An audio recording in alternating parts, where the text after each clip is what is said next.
Now we will hear the presentations from religious experts and representatives of different faiths, starting from Dr.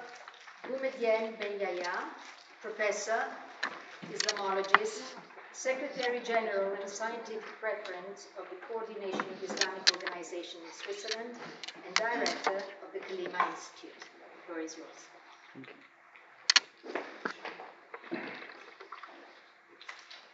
Alors, est-ce qu'il faudrait que je parle en français? Vous avez déjà la traduction? Comment? Oui, tout va. Peut-être qu'il y aura des petits extraits en anglais aussi pour vous faciliter. Alors, tout d'abord, merci infiniment. Thank you very much for your invitation. Merci infiniment aux organisateurs. Madame la Présidente, je revois beaucoup de visages que je reconnais ici. Merci infiniment à Francine également. Merci infiniment aux panélistes et merci infiniment à Ivan. C'est pas vu depuis une année. Ouais.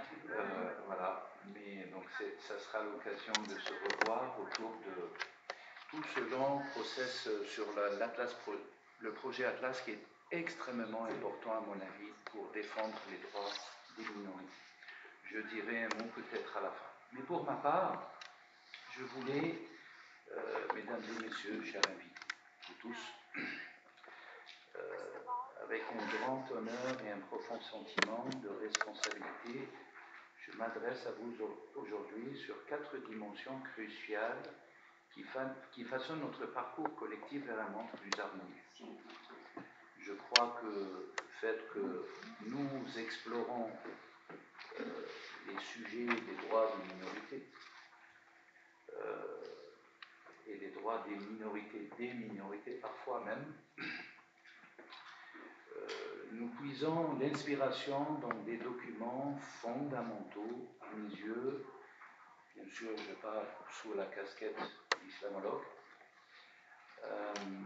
Des documents fondamentaux, des valeurs guidant notre engagement commun en faveur des droits de l'homme, du développement et de la diversité culturelle. En particulier, les droits pour garantir la liberté de la pensée, de la conscience et de la religion. Donc, freedom of thought, freedom of awareness, and freedom of religion, including minority religion tendencies.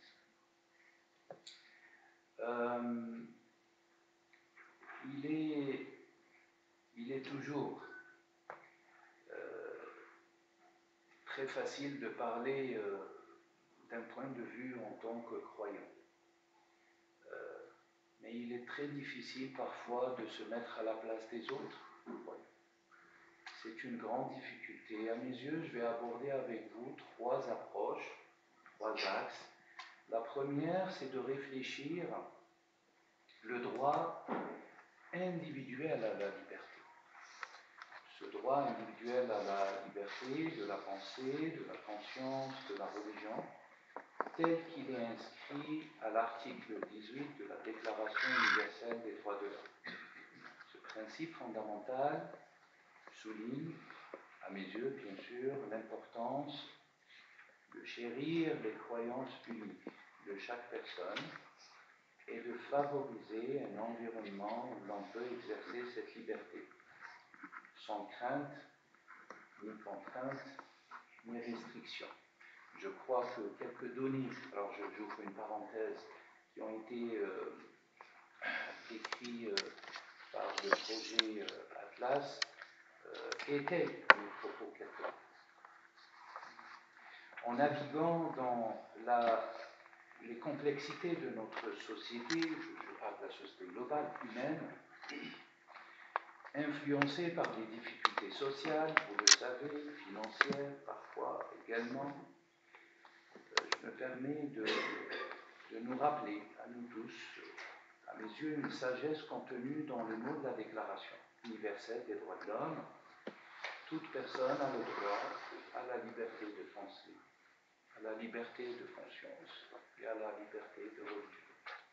Si on applique si on appliquait seulement cela à tous les niveaux, à toutes les strates de la société, je crois que ça nous suffirait largement sans aller dans et sans pouvoir ouvrir la voie aux conflits. Les conflits qui sont aujourd'hui à tous les niveaux, vous le savez, avec des conflits majeurs au Proche-Orient, en Asie, en Afrique, etc. Donc, à mon avis, cette déclaration nous suffit. Mais toute la difficulté, c'est comment la traduire sur le terrain du réel. Cette liberté individuelle au sein de ces trois piliers est en réalité une manifestation de l'axe de la minorité. Car l'individu, c'est une minorité. Peut-être chez les croyants, Dieu est la majorité.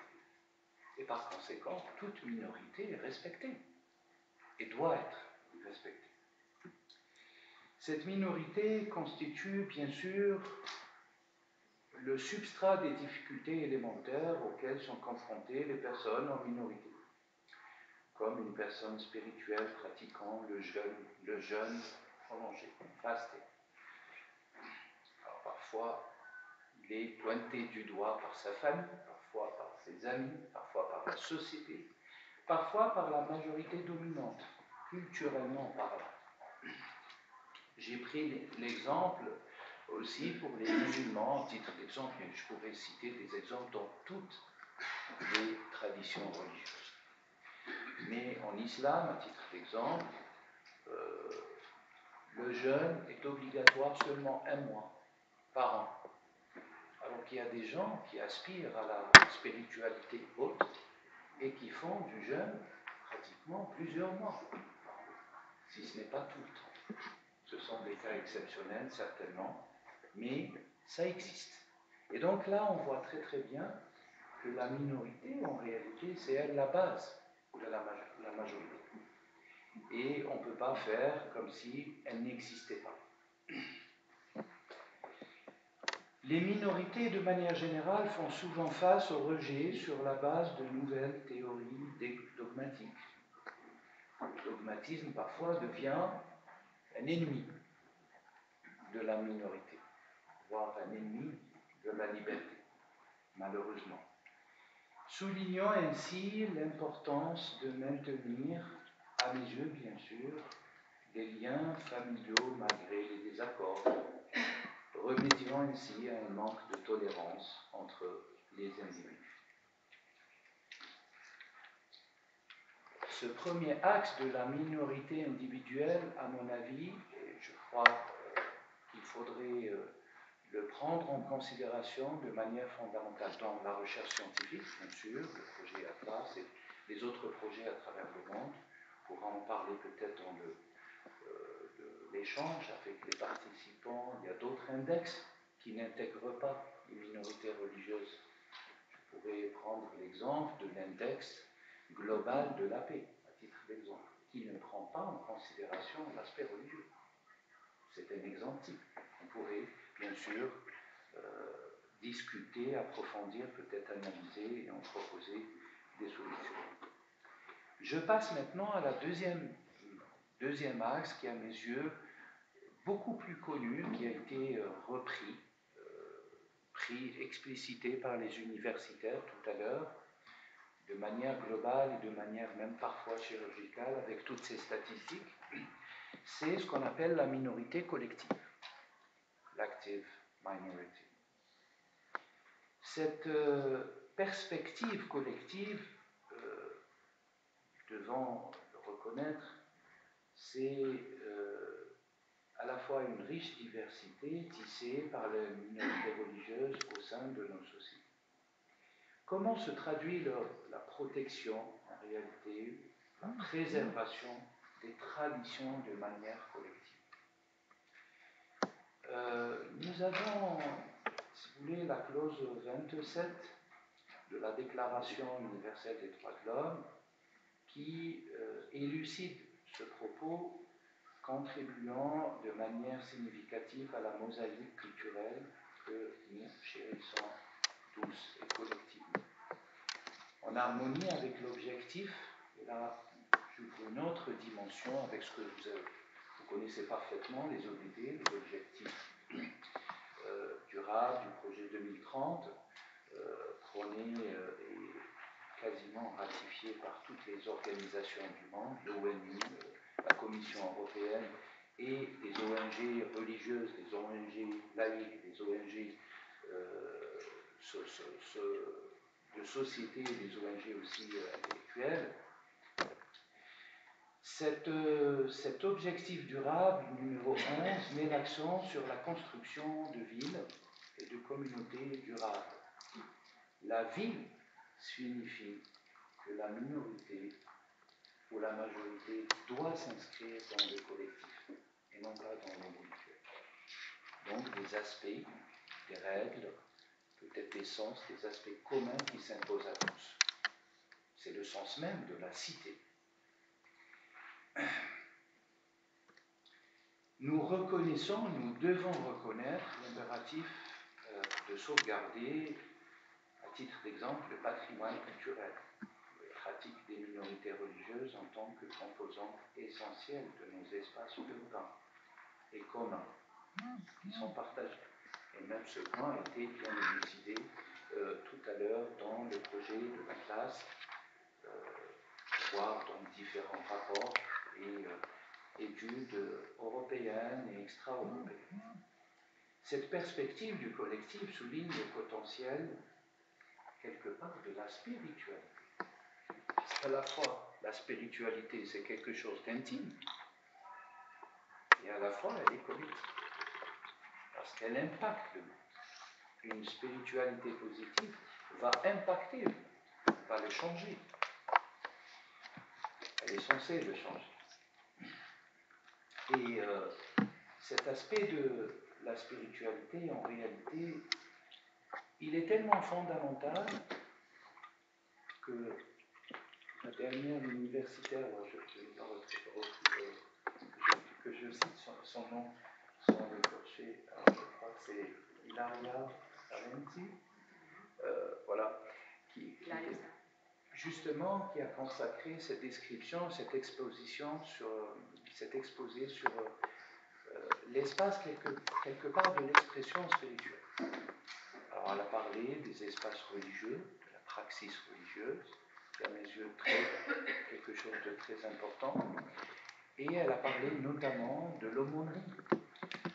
L'aumônerie qui a un rôle de tissage entre les individus, dans les prisons, parfois dans les hôpitaux, peut-être même au-delà, dans le périscolaire. Hein, j'étends, si vous voulez, les champs, et qui sont, à mes yeux, très importants, parfois, et c'est là où l'importance du projet elle a toute sa signification, c'est parce que vous avez des pays européens qui n'accordent pas beaucoup d'intérêt à l'aumônerie, malheureusement.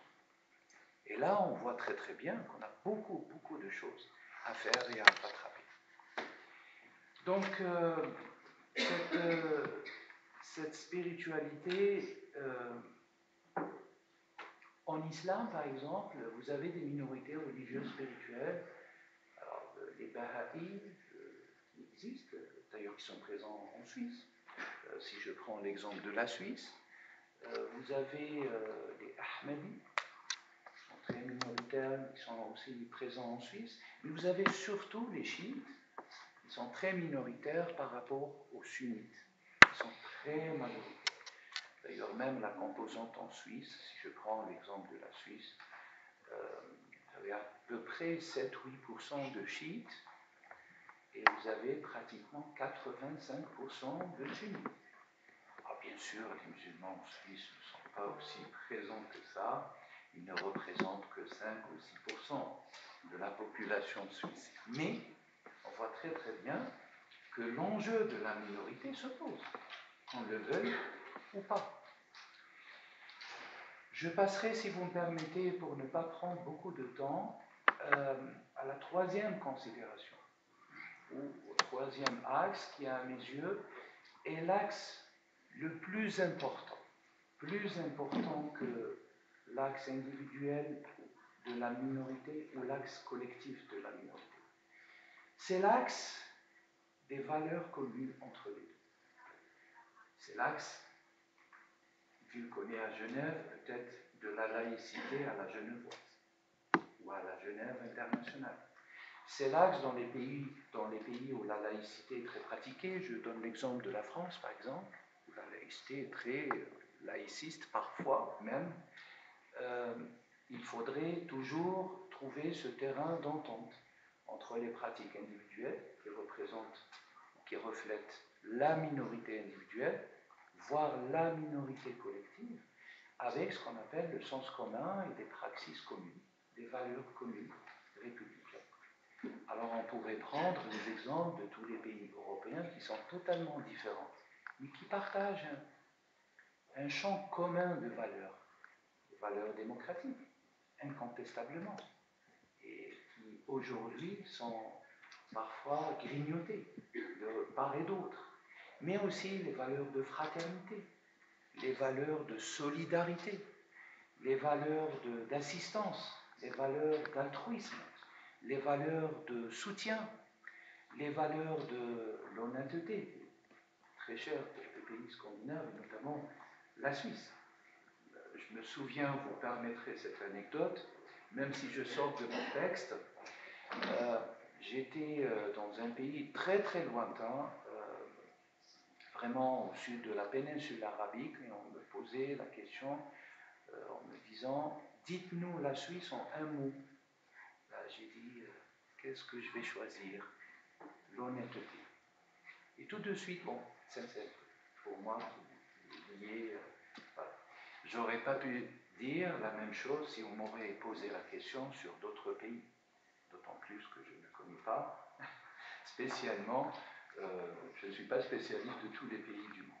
Donc vous voyez très très bien que l'axe du partage des valeurs communes, je crois que c'est celui qui réunit les minorités en tant que collectivité et les minorités en tant qu'individus.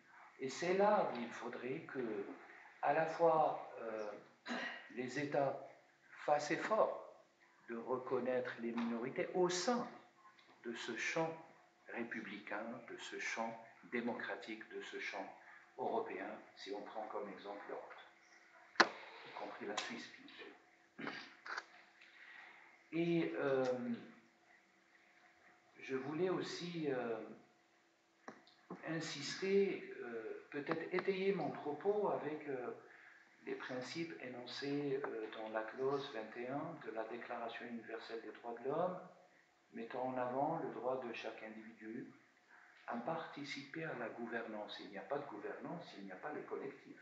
Donc de l'individu au collectif et du collectif de l'individu dans le champ des valeurs communes. C'est comme cela, je crois, à mes yeux, qu'il faudrait penser les droits des minorités et les droits de la croyance, minorisée et minoritaire, si ce n'est pas de la croyance des minorités. Cela doit résonner, à mon sens, avec l'essence, par exemple, des objectifs du développement durable numéro 16, dans lequel on aspire à promouvoir la paix, la justice, les institutions et des institutions efficaces, fondées sur la justice, l'égalité, l'engagement commun vers la dignité humaine. En arrivant ici, je croyais qu'une universitaire parlait de ce champ de la dignité, je crois que c'était vous, madame, qui m'a beaucoup touché et résonné en moi, parce que je crois que le socle commun de tout être humain, c'est la dignité. Cette dignité qui est au-delà du sacré et qui ne doit pas être confondue avec la religiosité, comment moi je pense Dieu ou comment moi je pense mes relations avec les autres. La dignité est quelque chose de physique, mais aussi de métaphysique. Et donc ça nous dépasse. Et à la fois, elle octroie à l'être humain, en tout cas, ce statut de privilégié sur Terre. Mais sans rentrer dans les prophétologies des religions, ça c'est notre débat. Enfin, je disais que cette dignité n'est rien d'autre que l'adoption des valeurs humaines communes que j'ai cités, l'altérité, la bienveillance, la bienfaisance, le pardon. Oh, combien aujourd'hui on a besoin de cultiver ou peut-être d'instruire comme une science ou comme une connaissance le pardon ou les voies du pardon. La considération des autres, la considération de ceux qui sont différents de nous. Et tout cela, bien sûr, pour combler le fossé entre les minorités, la majorité et les valeurs communes qui réunissent les êtres. Enfin, la complexité de la trame des croyances et des pratiques religieuses ajoute une dimension unique, peut-être à notre récit global, récit de l'humanité. En embrassant cette diversité, nous faisons aussi écho au développement durable, enfin la clause du développement durable, l'objectif de développement durable numéro 17, qui préconise aussi des partenariats, donc de l'effort. Cet effort, il s'impose à tous et à toutes.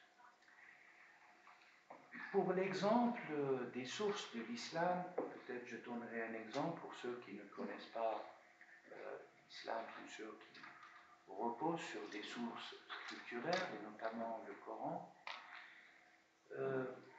et sont allés chercher dans les 6236 signes coraniques, il y a un signe qui est très fameux, mais qui est souvent oblitéré, c'est le verset 256 de la sourate 2, qui nous cite « Il n'y a pas de contrainte en religion. La ikraha fi-d-din, no constraint in religion. » Principe fondamental, universel, physique, métaphysique et peut-être même mésophysique, qui fait relier l'être à l'absolu.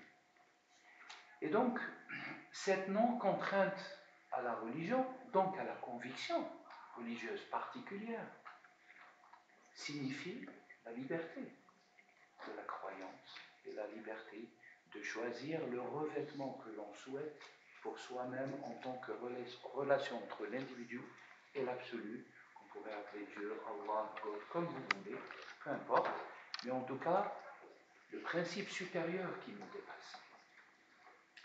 Ce principe, il est synonyme de la liberté en religion, il impose la possibilité des minorités, d'accord avec la base de la foi islamique. En tout cas, l'islam prend cela, et j'ouvre une parenthèse. Lorsqu'il s'agit d'islam, il faut regarder les sources de l'islam et non pas ce que font parfois certains musulmans. Parce que les musulmans se trompent. Parfois, ce ne sont que des êtres humains, comme nous tous. Je me souviens, je crois, un grand chanteur, Cat Stevens, qui disait « Heureusement que j'ai rencontré l'islam avant les musulmans. » C'est une grande caricature, mais qui est réelle, parce que les êtres sont faillibles, donc il faut toujours chercher la source qui nous dépasse et non pas prendre les gens pour Dieu. Les êtres humains sont des êtres humains et Dieu est au-delà de tout. En tout cas, c'est ce en quoi moi je crois, à titre intime et personnel. Je finis peut-être avec une déclaration que vous connaissez, en tout cas certains ici connaissent, ceux qui sont artisans, qui sont ambassadeurs pour la paix, ceux qui sont ambassadeurs pour la recherche scientifique, ceux qui sont ambassadeurs pour l'acquisition de la connaissance universelle. J'en fais partie à mon humble niveau. Et je finis par une déclaration. Alors, au-delà de Nelson Mandela, qui a été cité tout à l'heure, et à qui nous vouons énormément de respect, je cite ici Mahatma Gandhi qui déclarait que la mesure de la civilisation d'une société peut être jugée. Je dirais entre crochets, ne peut être jugée que